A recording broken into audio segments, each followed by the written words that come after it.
So I've got us finishing 24 last time, slide 24, which was rules for annexation. So we've finished this slide, but I'm going to cover it again real quick because the next slide is a continuation, right? So what we're talking about here is when cities are trying to get land to grow, the rules that are in place by the state that govern how they do that, right? How you play the game of annexation. So the first rule is that you can only annex a total of 10% of your existing city limits per year. You can bank those for 3 years. So if you don't do any annexation in the third year, you can do 30%. So you're still getting the same amount. You're doing that because you want to get a big chunk all at one time. That's probably all the same chunk, right, of land. There's a rule that your annexation has to be contiguous to your current city limits, meaning it has to touch, right? You can't go grab a piece of land out in West Texas and say, hey, that's part of Austin. There has to be land going all the way out there that belongs to Austin first. There is a requirement that the city, when it annexes territory, provides the same services to that annexed area that it provides to all of the rest of the folks living in the city, right? Generally, the rule is 2.5 years you need to get those services out there. Special circumstances can push that out a couple more years. And in front of all of this is that a city has to be transparent about where they're going to go. They have to put a plan out there that says in 3 years, we're doing this. This is our plan. Now, they don't have to do it, right? But they can't do it before then. So what they're doing is they're basically putting a public notice out there of here's where we're going, right? And so everybody knows that's interested in looking where the city's trying to expand and can start making their own decisions and projections or whatever.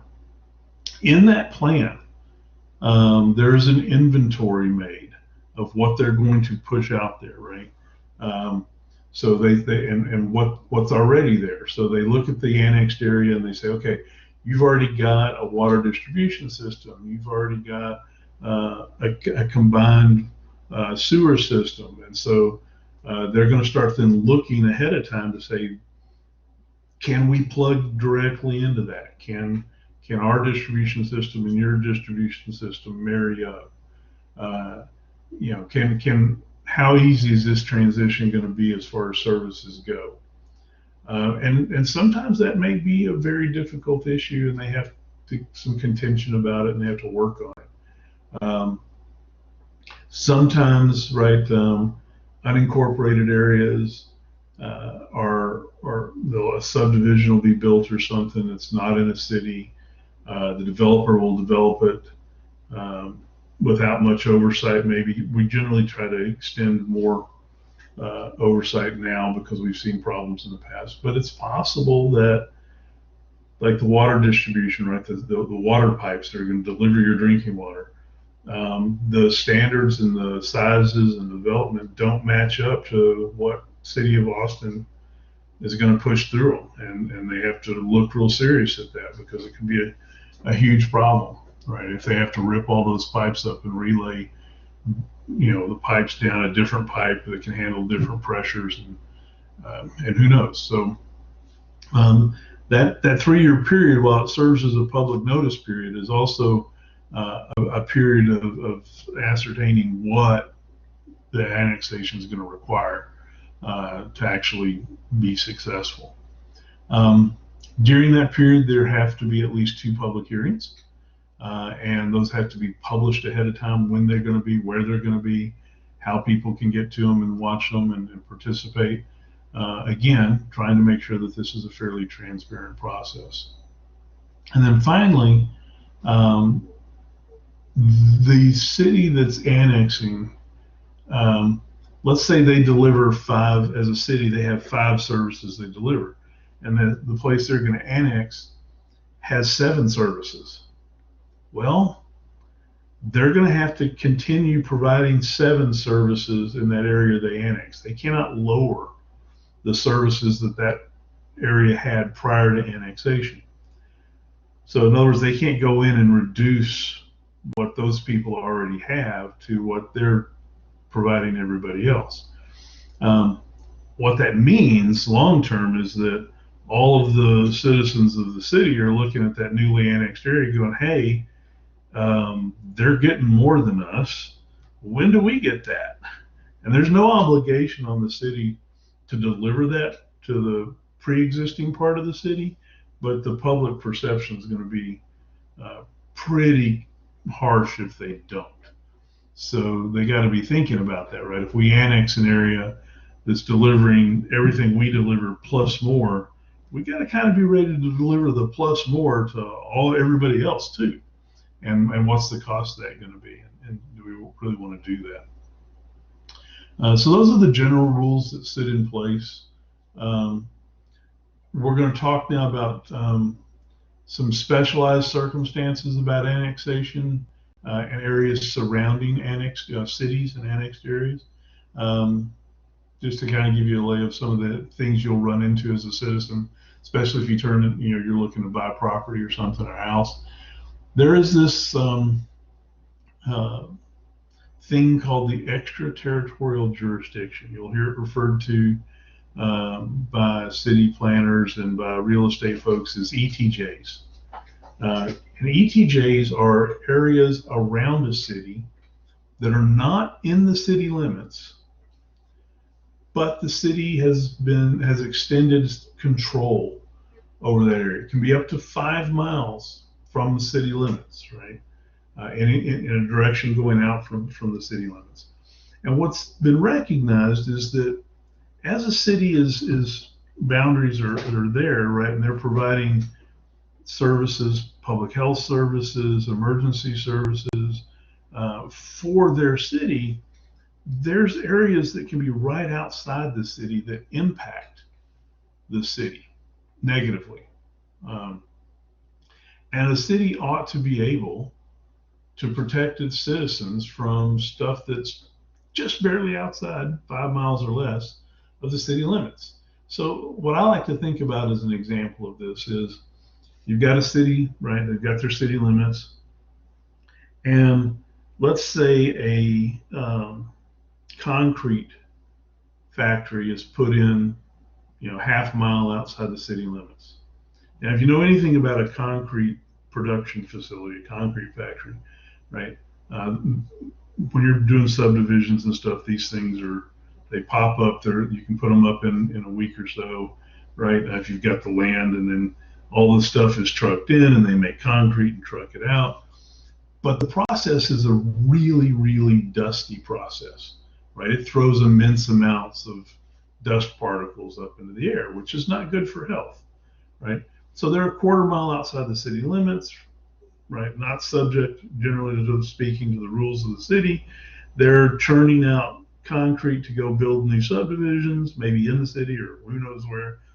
And the wind patterns are blowing that dust into the city limits and affecting the health and welfare of the citizens.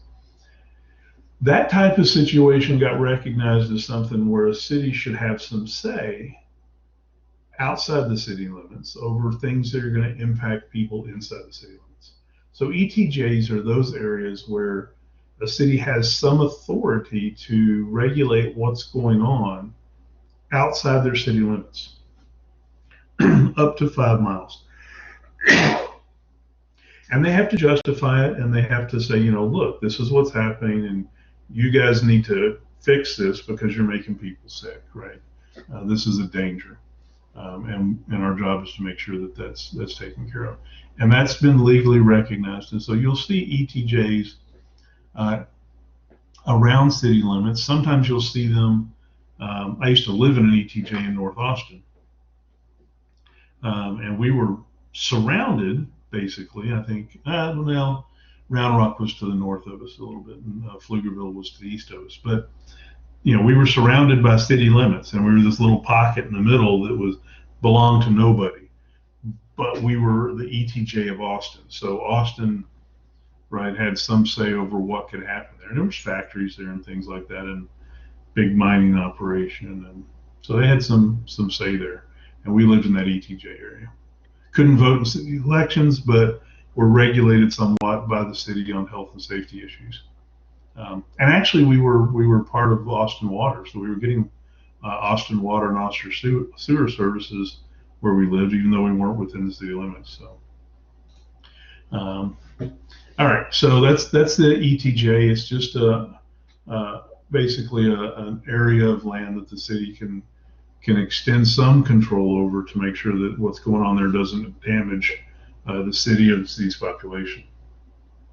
Strip annexation is a very particular form of annexation that originally was not in place, and we saw some really bizarre circumstances arise because of the way cities were annexing. So here's the example and this strip annexation was not put in place to solve this problem, but it's an example of what it was trying to solve. If you're aware, or we've got here in Northwest Austin, we have a mall, Lakeland Mall, right, which is a bonus for a city, because a big business mall like that, right, that has all these shopping opportunities raises a lot of tax money for a city. So if you see, right, a city sees that in an unincorporated area, there's a developer planning to build something like a mall, well, that city wants to annex that as quick as they can, because that's going to bring a lot of money into the city, and so that might drive them to annex that direction. And a big project like a mall is going to take years, so the 3-year plan can work out and all that. And that's exactly what happened when Lakeline was there. Cedar Park and Austin both looked at that and go, yeah, we want that, right? Because the development was going to happen between them in an unincorporated area. And so they started annexing.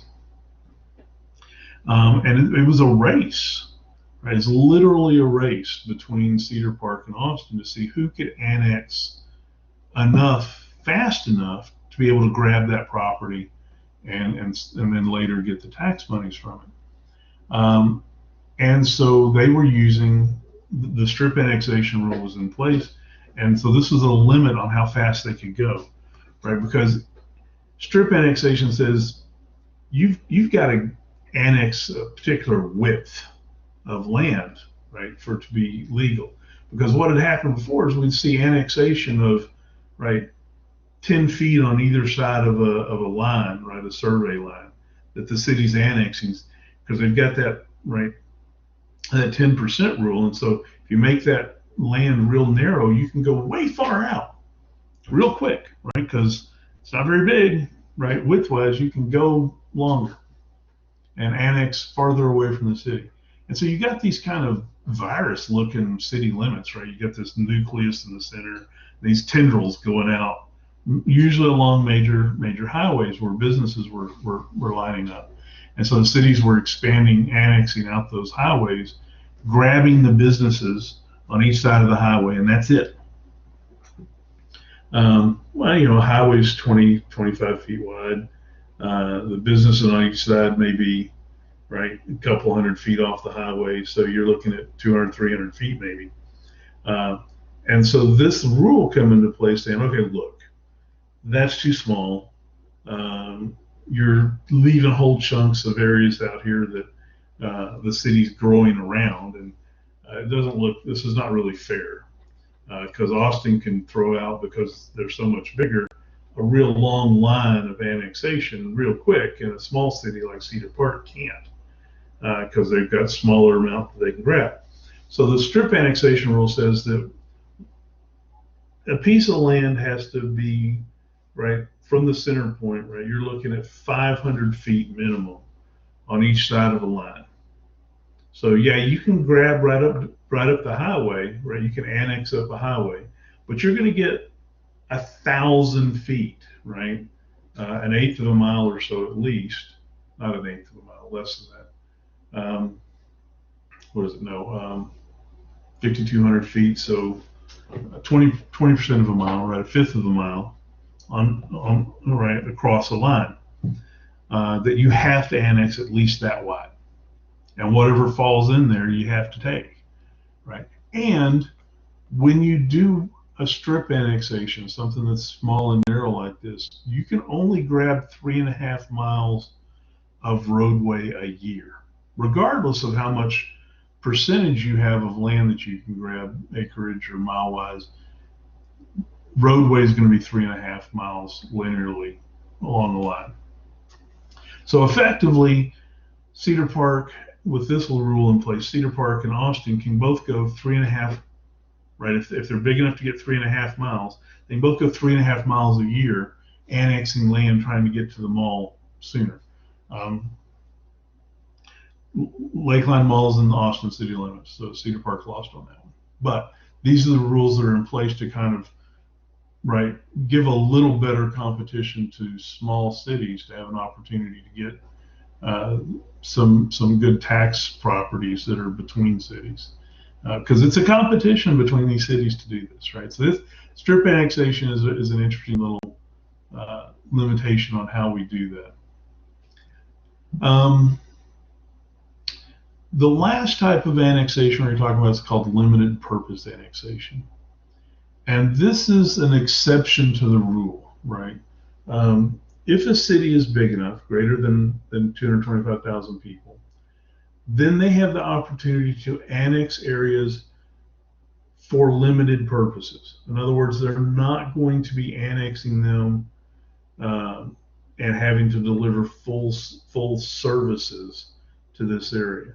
This is kind of an extended example of ETJs.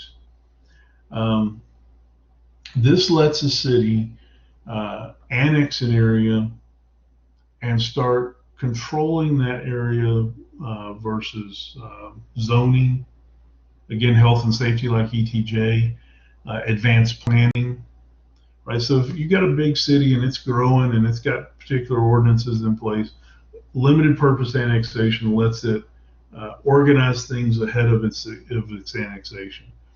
And since they're not annexing it as a part of bringing services and getting tax dollars out of it, what they're doing is the same thing they're doing with ETJ in a sense, is ensuring that what's going on in that property meshes well with what's going on in the city, as right, well, along with the planning and the zoning and the health codes and such. So they annex it so that they can extend their health codes and their zoning rules over that area, but they don't provide services other than that. So what happens quite often is these areas end up getting police and fire and emergency services in that area, because that's part of the health and safety kind of thing. But they may not get city water or city sewers or city power, right? Whatever's in place will stay there. This happens an awful lot when you've got corporations building on the side of town, and the corporation, right, is important. A lot of people from that city are going to be working there. It's going to be a good thing to have there, but it needs some of those services, those health and safety services in place for the people who live around it, for the people of the city. And the city may want to make sure that, right, if this place is in an unincorporated area, right, the emergency services that will go to this corporation are going to be the county sheriff and whatever county services there are. Now, if you're in Travis County or Williamson County, those are top level, right, well-funded groups. But if you're out in the hinterland a little bit, those might be volunteer services, especially fire. They may not even have much in the way of an emergency ambulance service. And you want that company there, and it needs those services. So you might do a limited purpose annexation, push those health and safety services out there to where that company is, so that it can function well. That helps the city. The city regulates a little bit, but it's not a full-on annexation. Does that make sense? So this is kind of a special purpose thing where we've recognized a need, and the state's allowed for this to happen. It is limited to the bigger cities. Okay, so let's now talk about a different topic, still city oriented. So if you remember last time we talked about forms of city government. So we talked about mayor council systems, and there was two of those, right? A strong and a weak mayor. We talked about a council manager system, and we talked about a commission system. And those are the way you organize, right, your county government, right? What the offices are going to be.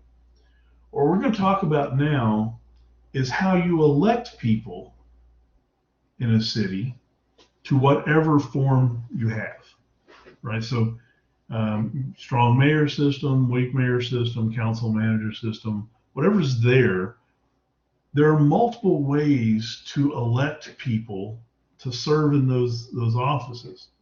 And municipal, especially in home rule cities, right? There's the choices there. There are choices there of how you do this. The one constant is that municipal elections are nonpartisan. So the folks are not running on a Republican, Libertarian, Democrat, Green platform. They're running on their individual platform as a person.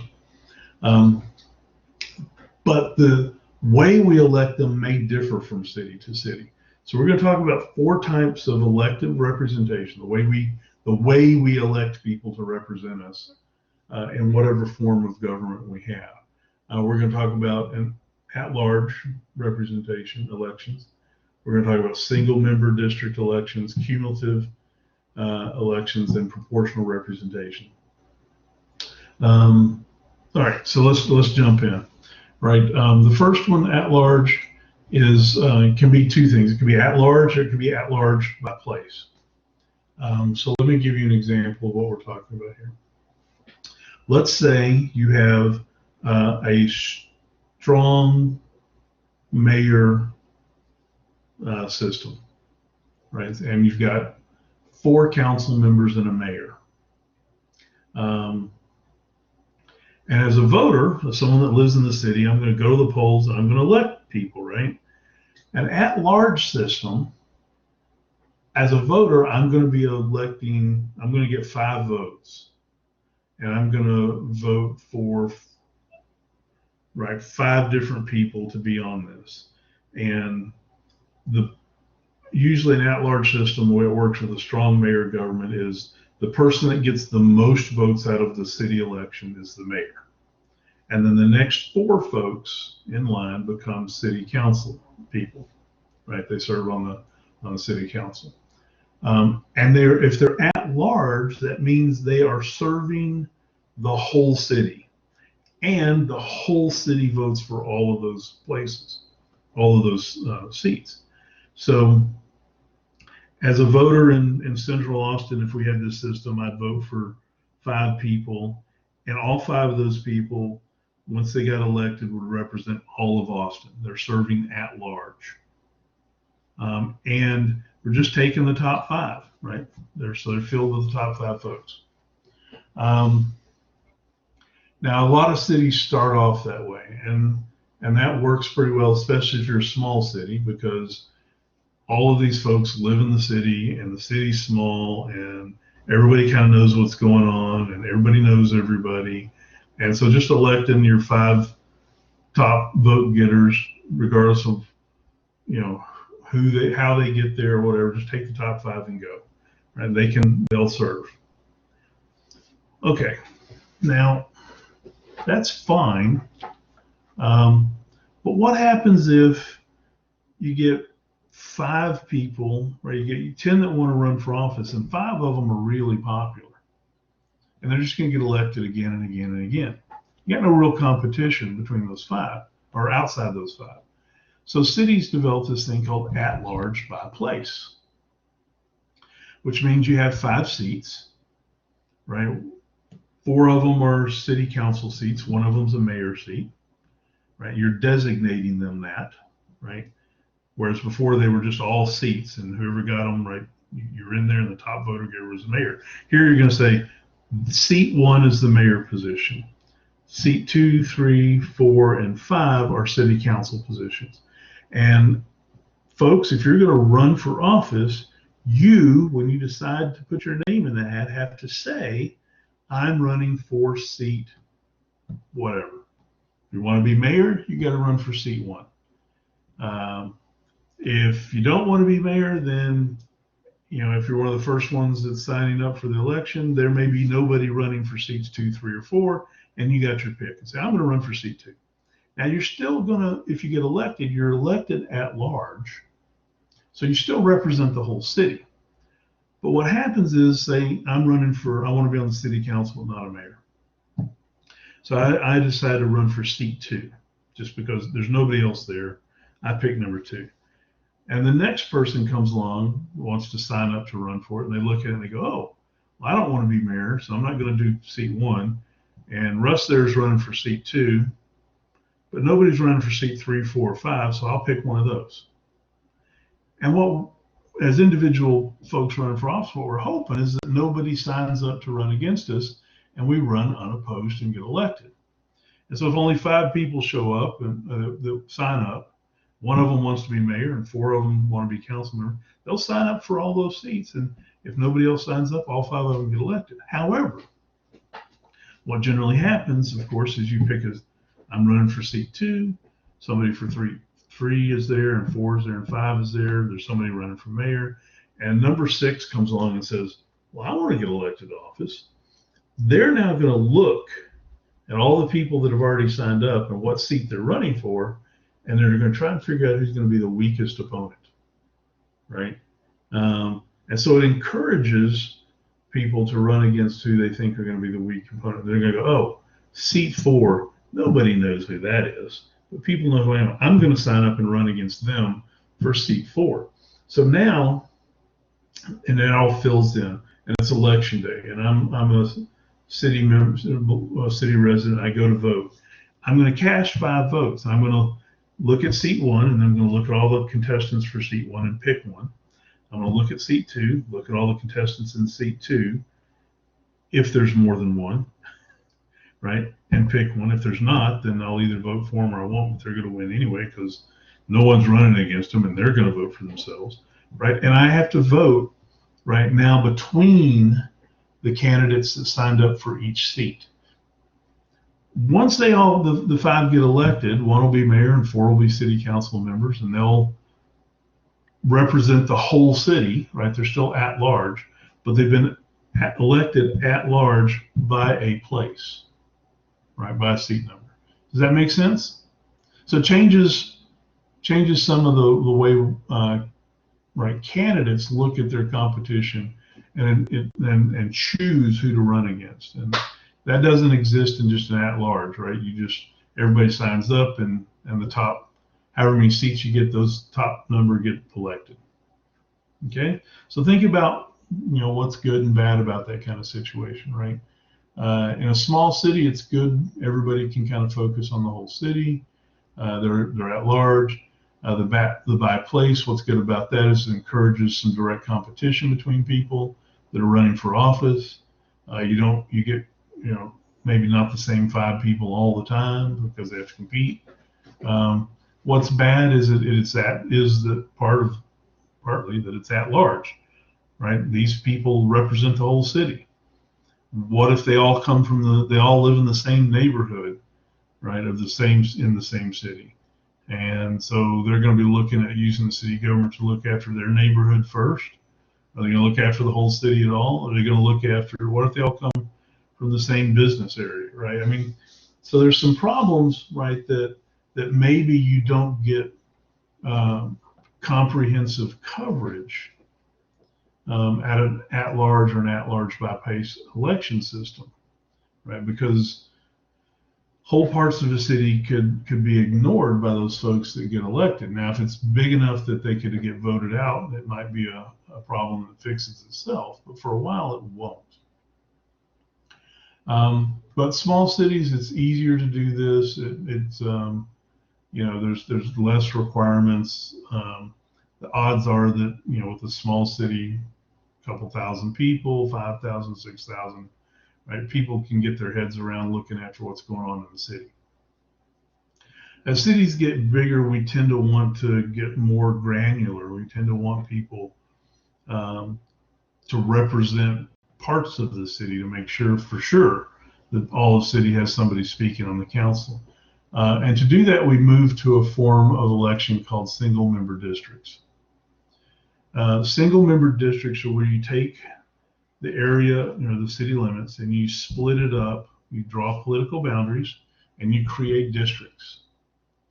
And so someone that wants to run for office has to run for the office that represents the district they live in, right? So there's a requirement of living in your district, and you can only be elected for the district you live in. So, and Austin is like this now, right? Austin has 10 districts. So we're electing 10 people to the city council. Each one of those people that get elected represents a geographical portion of the city, right? So that ensures that at least one person on the city council comes from each geographical district in the city. How you draw those lines is important as to what you include or don't include, but all of the city of Austin is in a district somewhere, and somebody's elected from each district to represent that area. So that ensures that, right, these artificial chunks, geographical areas that we draw up in a district, there's people representing that chunk. And that's the good thing about a single member district.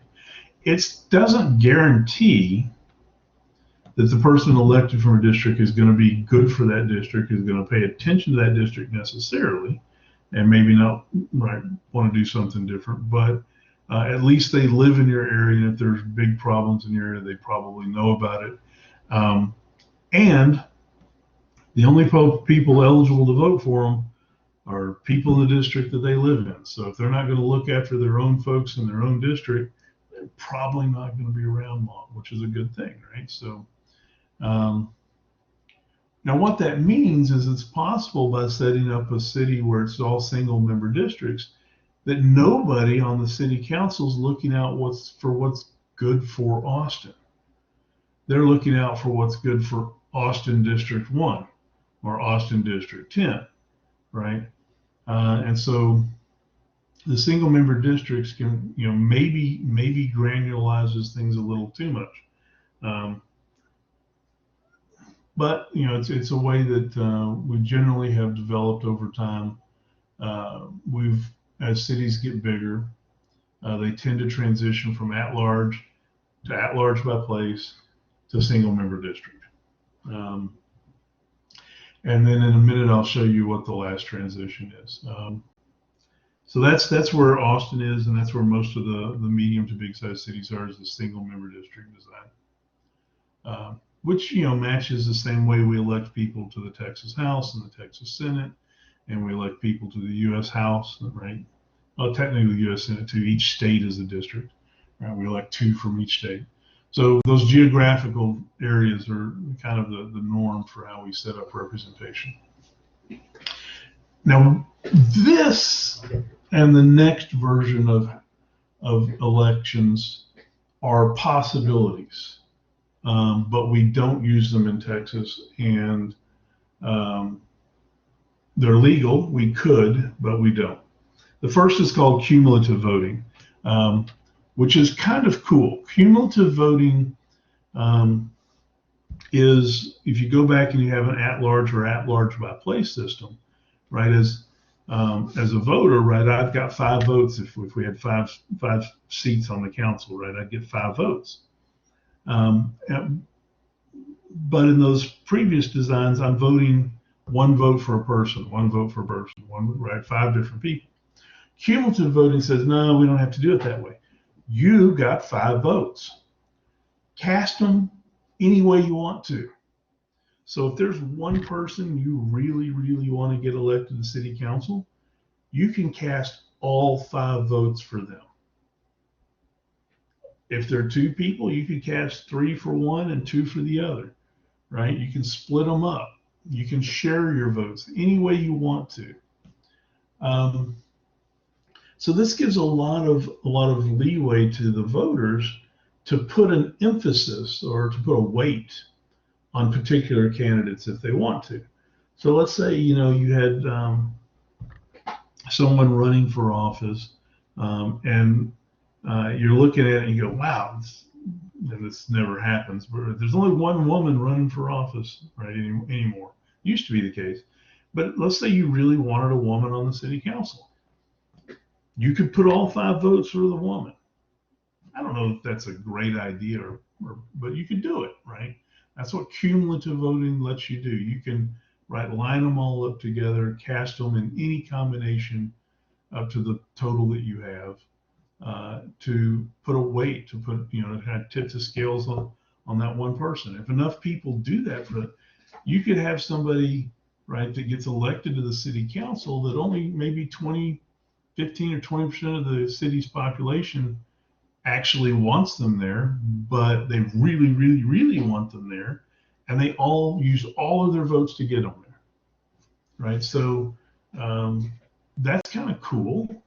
It also means, though, that there's probably going to be more attention put on special interest and people trying to elect, right, people from a special interest perspective of what they represent, and they're going to throw all their votes that way. So it could be good, could be bad, could be, you know, in the middle on that, but it's a different way of looking at it, and each voter still gets the same impact. It's just that they can target that impact more than they could under an at-large system or at-large by place, where they have to cast one vote to a person, right, and next vote to a different person. Here they can throw them all on one or two and try to move the scales on that. Does that make sense? Kind of different idea. I don't know. It's not happening in Texas to my knowledge, but it's possible. Now we're going to kind of see. Well, no, that's a different issue. I won't confuse you with that one. Okay, so the last one we're going to look at is an election process called proportional representation. This is not used in Texas at all. First off, because we don't do partisan elections, and proportional representation depends upon, if not political parties, something very much like them, to get some partisan distinction between candidates or between the parties. But it is a system where you generally are voting for a party and their platform, not for candidates. And depending upon how many seats there are, if there's 10 seats or 50 seats or 100 seats, proportional voting will reward parties based upon how much support they get. So for those of you that have been dealing and looking at the third party problems and them not being able to get effectually in office, proportional representation helps those groups, because now instead of having to show a 20% in a previous gubernatorial election or so many thousand signatures, right, to get on the ballot, the parties get on the ballot. And if, generally speaking, if a party gets 5% of the total vote, they're going to get some representation in the government, in this case, a city government. It won't be much, but they'll get some. Their voice will be there. They will be in the conversation. And the number of seats a party gets is dependent upon the percentage of votes they get. So if your party gets 60% of the votes cast, you're going to get 60% of the seats filled with a party member from your party. And a party that gets 20% will get 20. Now, usually there's a threshold that you have to exceed to get a seat. And a lot of times that threshold is like 5%. So if your party can get a 5% or higher support level in the polls right in the election, your party's going to get some representation in government. We see this used at the nation state and the county or regional levels of a lot of Western European countries. We don't see this in the U.S. very much, and we don't see it at all in Texas, I don't think. So It's good because it gets more voices into the system. The bad thing is you got more voices into the system, and so it requires a whole lot more debate and conversation, negotiation to make decisions as a government, because you've got more parties and you've got more ideas and you're going different directions, and there's a lot broader area. Although you look at our U.S. Congress, and there's an awful broad gulf there between the parties, so maybe it's not that big a deal. But that's proportional representation. We could do something like this. It's not illegal, right? There's nothing that says you can't do this, but we don't tend to go that direction. Okay, I told you earlier we would look at a couple cities and how they do things. So here's Houston, San Antonio, Dallas, and Austin. And I've got here, right, the type of government they have and the election system that they use, right, to fill that type of system that they have. So Houston, right, anomaly that I told you about earlier, right, is they're the one biggest city in Texas, and most big cities don't use, right, they move away from the strong mayor system, council manager system, but Houston has it. So they still have a strong mayor type of government, right, where Sylvester Turner is the governor, the mayor of Houston, and has his hands on all of the daily workings of government. But look at their city council and how they elect people. They've got a mix of electoral systems in play, right? So Houston's divided up into 9 single-member districts. That's what the SM stands for, single member, which are geographical, right? So Houston's broken up into 9 geographical areas. Each one of those geographical areas, a city council person is elected out of that area that lives in that area. Then they kept 5 at-large seats, right? Not by place, just 5 at-large. So that means as a candidate, you want to run for office, you either choose to run for your single member district that you live in, or you run for an at-large position to represent the whole city of Houston. So 5 folks, right, on this 15-person city government, 5 of them are elected to represent the whole city. 9 are elected to represent geographical areas of the city. And then there's the mayor that makes your 15th, right? And the mayor is also elected at large. So the mayor has, right, you declare if you're going to run for mayor or not, or you declare if you're going to run for one of the at-large places or not, or you run for the district that you live in. So 9 folks are going to be there on the city council, very much looking after their district. 6 people, the mayor and 5 others, are going to be right on that city council looking at what's good for the city as a whole, right? So you're bringing in different perspectives that way. That's fairly unique. If you look at the other ones down here, San Antonio, Dallas, and Austin, they have single member districts, right, that they vary how many they have, right? But then they have a mayor that's elected at large, right? So the only person that is elected to represent the whole city is the mayor, right? The rest are elected from their district, and that's how they go about it. Now, if you were paying attention to this last election we had a week or so ago, right, Austin was considering, right, adding an 11th district and changing the type of our government from council manager to strong mayor, right? We were thinking about going back to that. That strong mayor proposal got voted down. It was not close, as did the proposal for an 11th district. So we didn't change. But those were on the ballot last time, right? We could have changed both of these a little bit. So that's how they kind of work out, right?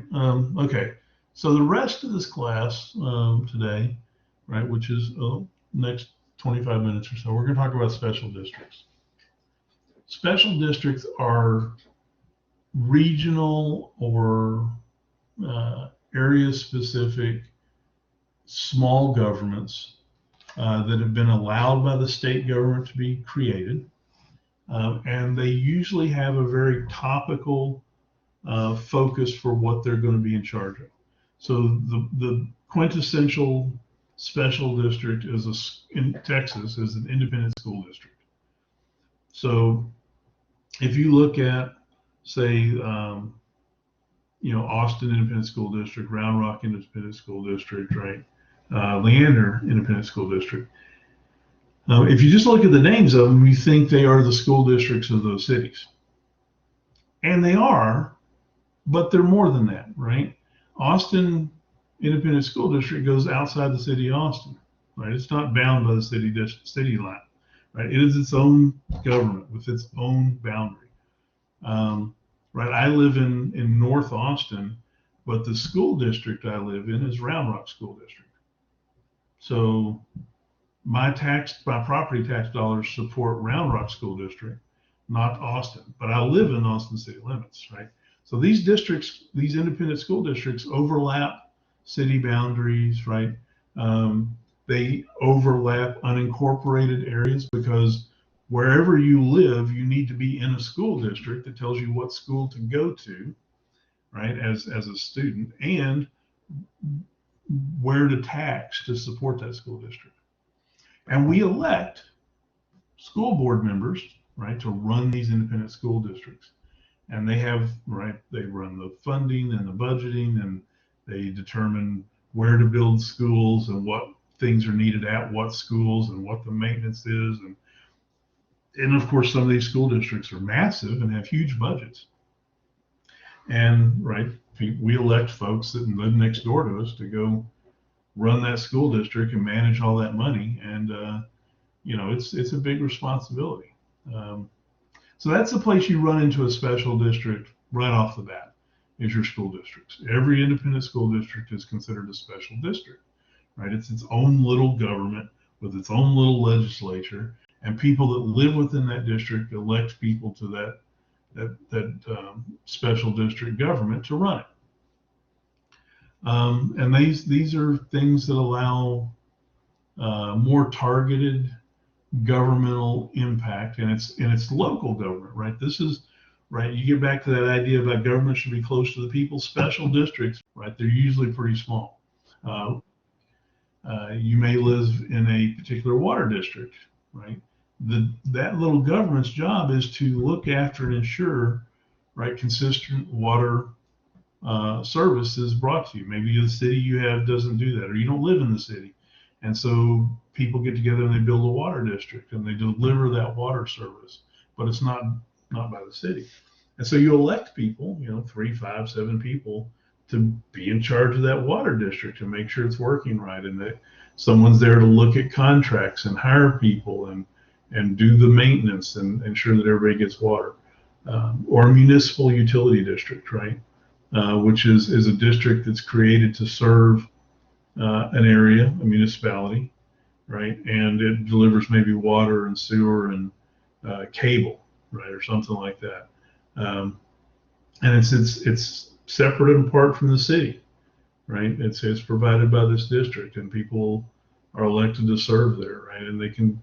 I live over by Cat Hollow, Brushy Creek area.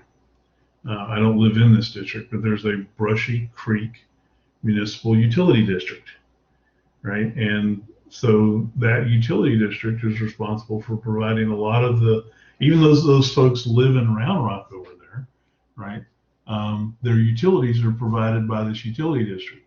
And so there's a different contracting process, there's different maintenance processes, but they elect, right, the people that are in charge of that, even though they live in a city that provides those services. They have their own that they still have. They had it before they belonged to the city, and they kept it, right, once they became part of the city.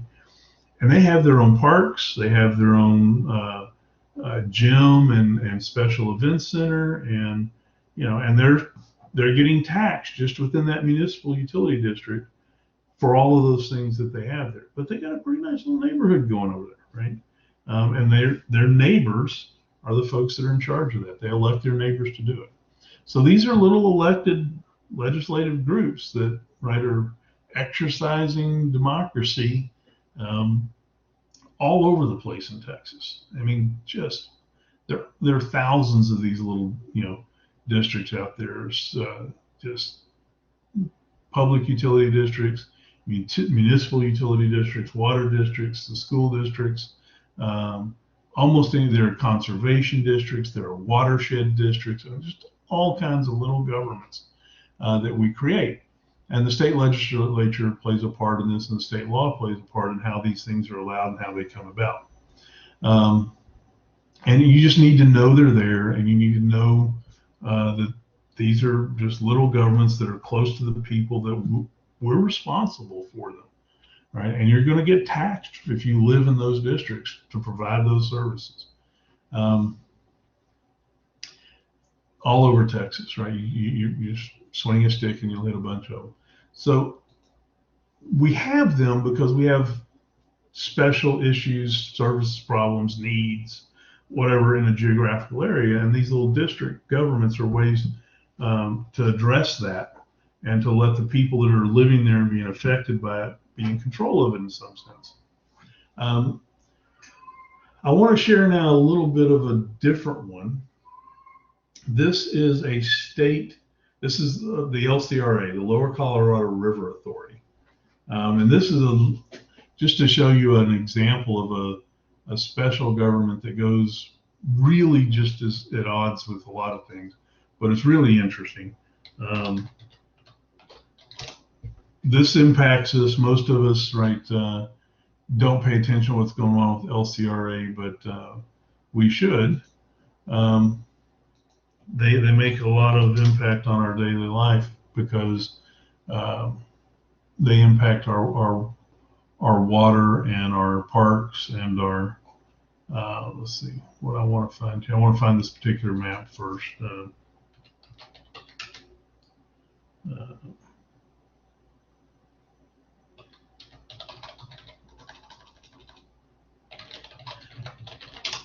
They changed the link on me, so I can't just use that link.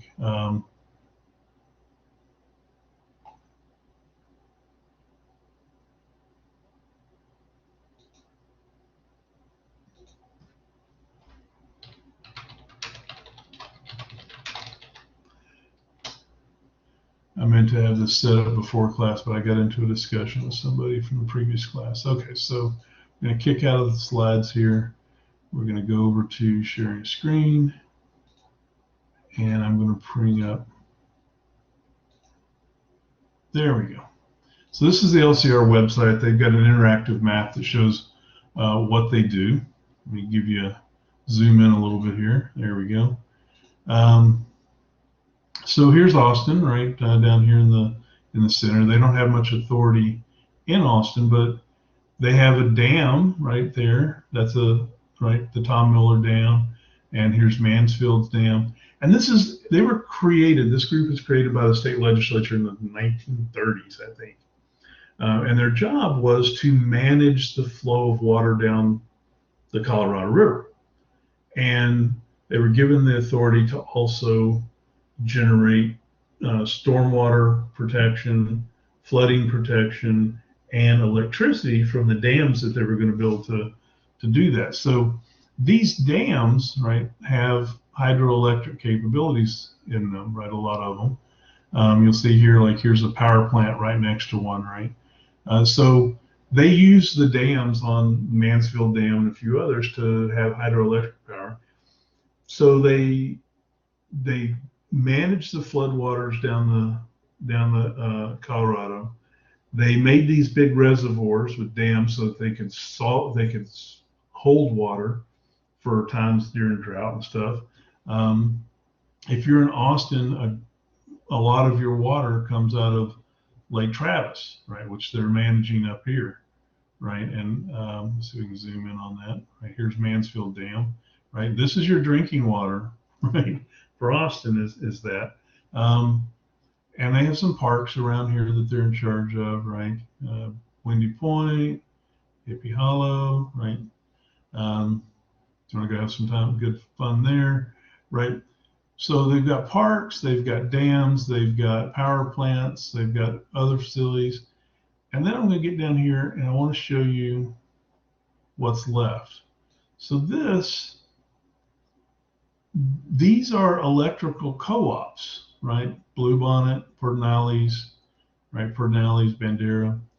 These are cooperatives that deliver power to people. So I get my power through Pedernales Electric Co-op.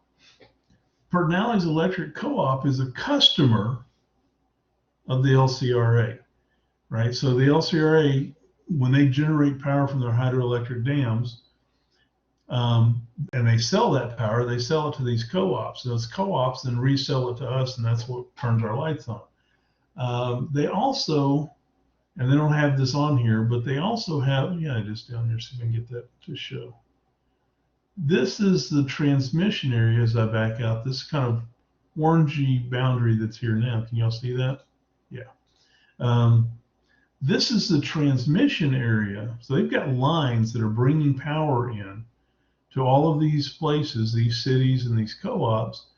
They're managing the transmission lines or the power lines in a lot of these areas that go to those companies, right? So that's their transmission area. Here's the area that they're serving water to people, drinking water and agricultural water. I'm sorry, that's drinking water. Here's their agricultural water. You got to zoom in, but it's going to be, there's some small irrigation services down here. It should be, there we go. They'll say, I know they do this because these are rice farmers in these little blue areas here. A lot of you may not know that Texas grows rice, but we grow a lot. We've been growing it since the 1800s. And when LCRA was put into place, they became managers of the water that flowed downstream, right? So you're looking at, right, you can't really see it here, but let's see, can I get the watershed? Here's the watershed, right? Lower Colorado runs right down the middle of this. We'll get rid of the watershed and show you the irrigation services. There they are, right inside that watershed. Rice farmers, right? If you ever looked at a rice paddy, you know they flood those things, right, with water, and then the rice grows in the flooded water areas. So they depend upon the Colorado River to deliver flood water so that they can flood their rice paddies and generate their crops. Well, LCRA controls the flow of water and the flooding of water. So they have to intentionally flood these areas for them, which means when we're in a period of drought, we got some serious questions for LCRA. Who's going to get drinking water and who's going to get irrigation water, right? So there's the streams and stuff, and so here's the Colorado running right down the middle of it. If we can keep the watershed at the same time, there's the watershed. So all of the streams that you see inside the watershed, right, all of this that happens in here belong to LCRA authority. So we created this government, the state created this government, the LCRA, to manage water, electricity, irrigation, right, transmission of electricity, generation of electricity. Most of these people are appointed, right, but it's a government that's impacting you. So when we talk about governments you don't know about or don't think about or don't, right, this is one of the most powerful and biggest in the state, and is, you know, has a lot of influence on how government works in Texas. I just wanted to share that with you. I think it's a particularly interesting case of what government can do, and it kind of falls into the special district thing that's out of sight, out of mind a lot of times, but they have a large impact on how well our lives are going on a routine basis. Any questions about that?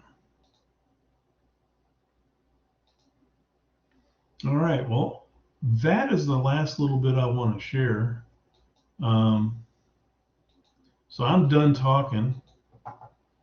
Any questions, concerns before we call it a day?